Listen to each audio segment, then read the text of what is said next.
I have started Inner Circle with her in 2017. It is 2020 now, so I'm going on my third year with her consistently without any breaks. And the reason I stick with Kiwi is because she never lets me down. Not only is she always present and aware, but the more she knows me and my personal struggles and or my personal limitations, things like that, the more she's been able to redirect and keep me on course to the things that I want. So that relationship over time has just gotten stronger and more transparent and more genuine. So from the beginning, it was like, I don't know if I'm supposed to say this or can I say all those things? And then there was this period of time where you had to kind of baby step your way into not what it is that you want, but really kind of allowing that evolution over time. And because that evolution has happened in me, it's also happened in my relationship with her. So I trust her implicitly because she's kind of been through the gamut with me on every roller coaster, and I have no reason to distrust her. She has always proven to be present and aware. She's always on time. She's always, in the room with me. She's not somewhere else in her mind. Does that make sense? So that's probably the primary reason I stick with her, is because I trust her implicitly, and that was earned over time, and probably vice versa. You don't keep a client around who's not going to show up, right, and who's not going to make progress. And kind of note to yourself, if you are showing up for a coach but you're not doing any of the work, then why keep a coach, right? Because it's hard to hang on to a client who's never going to do what you suggest. So I always do my best to try and meet not only my personal expectations, but that of the challenge that she's put before me.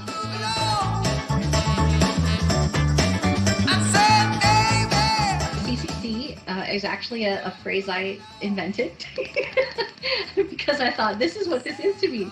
It's the community, it's a commitment, and it's a collaborative experience.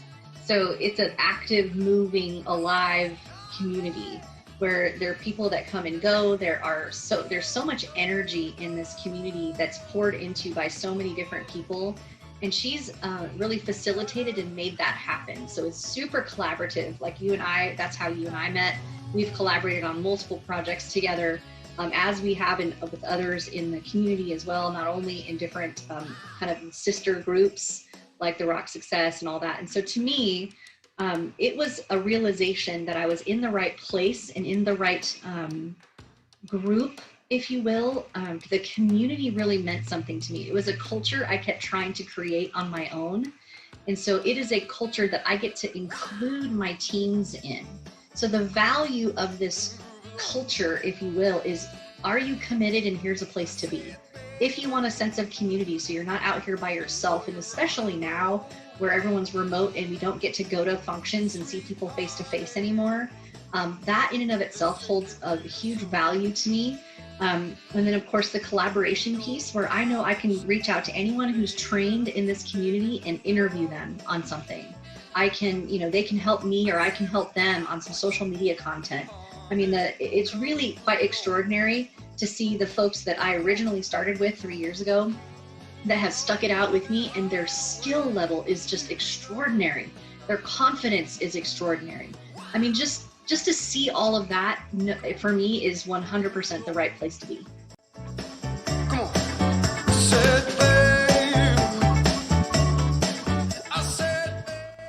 Well, without her actually telling me, what I can tell you from experience and what I believe her vision for this group is to raise up leaders, is to raise up people who are willing to take the next step and be a part of and help this community grow. So my experience initially was, oh gee, I have this skill of interviewing. And so I started interviewing people a lot, and those videos were used for various different things, and she asked me to participate in various different things. And then I realized one day when I was watching New Distributor Training and a video of me came on, of me doing a training on listening for interviewing and different, just different things that I had to offer, either because I had a skill in it before and she said, hey, this person has a skill. I'd love to be able to share that skill and teach that skill to other people. So then I realized, and we were talking about this offline just a moment ago, is that this community, and like I said, the culture allows you an opportunity. If you participate and keep doing the work, Kiwi wants you to be in front of the room.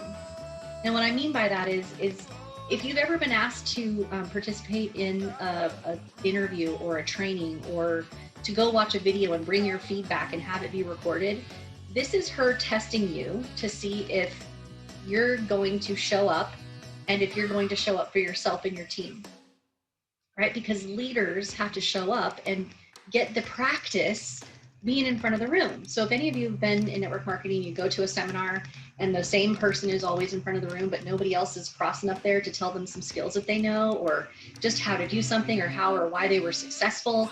This is their opportunity here in this community to do that. So every time I invite someone on my network marketing team to be a part of the new distributor training, they're watching people like you, great leader. They're watching not only just Kiwi, but they're watching other people in different businesses that are leaders in their own right, that they have skills to teach, and that they're willing to do that, to just pour into others without a fee, right? But then they're the leader in front of the room. So that is what I believe the vision of the CCC is, to raise up leaders. And if you will stick with it, and if you will keep doing each of the trainings that she offers, not only are you going to learn more, you're going to be able to practice those skills in a very tangible, real way, and be able to see that play out for you and your people that you bring into the community. Back to you. Come on. I will tell you from a very tangible reason. The first thing, the reason I started to refer people was because of my own experience. As I mentioned, it took time to develop trust and things like that, but I can coach people in business.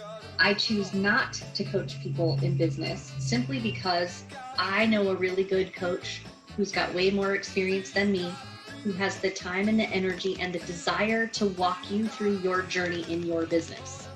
So because of that, I refer everyone I know to Coach Kiwi. Now, putting that into practice, every single person on my team, my business team, who is personally in Inner Circle with her, has seen massive growth. So here's what I know, is that every single person on my team who says they want to build a business and is not in Inner Circle right now, or they take a hiatus, their business slows down and they come to a screeching halt.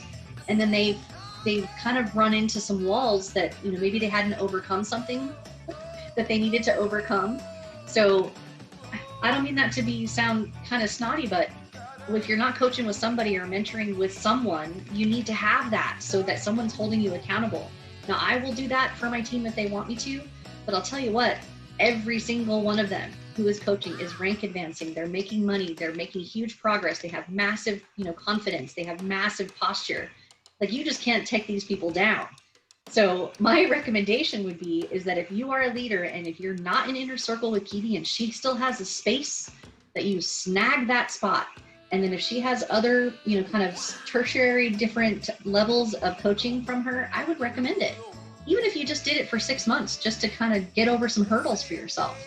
So I think I answered your question, but I would recommend to anyone that they look at a potential to personally coach with her, because she's still actively available. Now, I'll throw in, people who are, buy these coaching programs from random gurus. I'll use Ray Higdon, or say Eric Worre, or